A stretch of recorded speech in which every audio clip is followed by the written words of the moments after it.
They haven't been very competitive in what is a, watered-down AFC. And then this past week, I mean, to go from that Monday night where you're up 17-0 at the half, at home, looking like you might save your season, and then to bookend it with, everything that transpired that night, and then to not show up against the Bears again at home. And now you look at what they face down the stretch. This could end really ugly. There's not a whole lot of games you'd look at with them and say, well, that's definitely a win.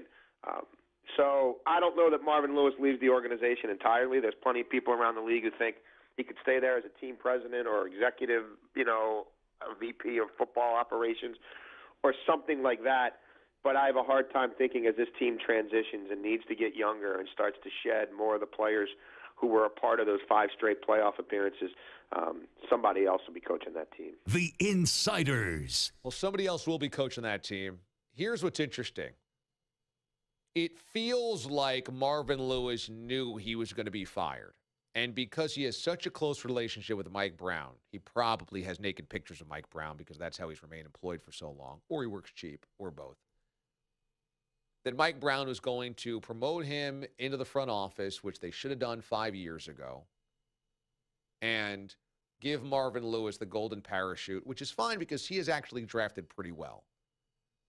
He's actually acquired a lot of talent through the draft. Now, John Ross is a disaster, but for the most part, Marvin Lewis has drafted pretty well in assembling that team. They went to the playoffs a number of times, 7 times under Marvin Lewis. So I just figured that they would push him to the front office, make him either general manager or senior executive VP of player personnel, whatever.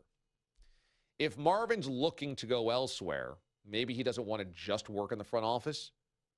Maybe that promotion wasn't on the table. Maybe he just felt like they were going to just can him and not bring him back in some capacity, which is interesting to say the very least. I think this should have happened at least 3 years ago, maybe upwards of 5. Because they have let really good assistant coaches move on. And think about Mike Zimmer. Mike Zimmer could end up in the Super Bowl this year as head coach of the Vikings. Zimmer should have been promoted to head coach, and Marvin Lewis should have been bumped up to VP when Mike Zimmer left for the Vikings, even the year earlier than that. Now, I want this clear as well. Marvin Lewis is an easy punching bag because Marvin Lewis has never won a playoff game. The Bengals were trash before he showed up. Trash.